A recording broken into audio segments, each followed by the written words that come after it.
आज हम organic chemistry में नेम रिएक्शन पढ़ेंगे। नेम रिएक्शन जानेंगे तो आपका काम आसान हो जाएगा, क्योंकि जो रिएक्शन नेम से होता है वो ज्यादा इंपॉर्टेंट होता है। आप प्रैक्टिकल देंगे तो एग्जामिनर भी आसानी से उसे पूछ सकते हैं, और जो आप 12th की परीक्षा आप देंगे, यूपी बोर्ड से हो या सीबीएसई बोर्ड से हैं, तो वो आपको नेम रिएक्शन से ज्यादा क्वेश्चन आते हैं।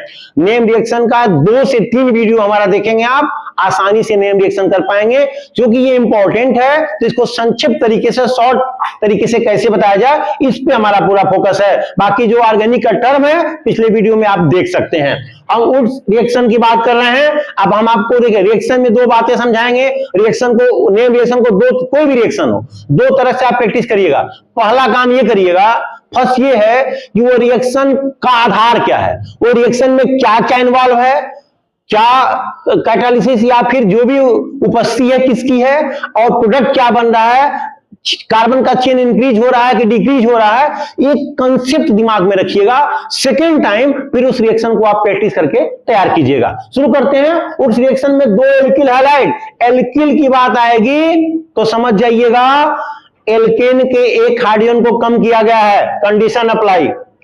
हाइड्रोजन की बात आएगा तो fluorine, chlorine, bromine, iodine, एस्टेटिन, hydrogen की बात आएगी तो आयरिल की बात आएगी तो आपको पता है एरोमेटिक क्लोज चेन कंपाउंड की बात होगी। समझ रहे हैं आप? तो उसमें हम उस रिएक्शन की बात कर रहे हैं तो 2 एल्किल हैलाइड 2 एन की उपस्थिति में, ड्राई ईथर की उपस्थिति में रिएक्शन होता है ये, और एल्केन बनता है। इसको कंडेंसेशन ऑफ एल्किल हैलाइड बोलते हैं। इसमें लार्ज एल्केन ग्रुप फॉर्म होता है, कार्बन की लंबी श्रृंखला, लॉन्ग चेन बनता है।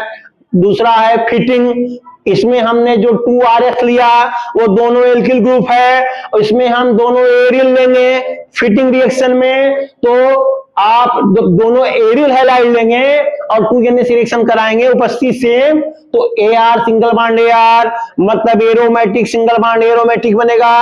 जो भी एरोमेटिक आप इधर लिए हैं वही प्रोडक्ट में मिलेगा। एरिल एरिल कपलिंग बोलते हैं। इसमें भी जो चेन होगा वो इंक्रीज होगा। थर्ड रिएक्शन हम इसमें लिखे नहीं, लेकिन बता दें आपको, वुड्स फिटिंग रिएक्शन। एक फिटिंग पढ़े आप, एक वुड्स पढ़े आप। वुड्स फिटिंग का मतलब हुआ एक एलिफेटिक होगा, एक एरोमेटिक होगा, एक एलिफेटिक हाइलाइट होगा, एक एरोमेटिक हाइलाइट होगा, दोनों आपस में रिएक्शन करेगा, उपस्थिति सेम जैसा हमने पिछले रिएक्शन में बताया, और ऐसे ही आपको चेन इंक्रीज, कार्बन की लंबी चेन मिलेगी। थर्ड है आपको फ्रीडल क्राफ्ट एसाइलेशन, एल्काइलेशन है फिर एसाइलेशन है। एल्काइलेशन में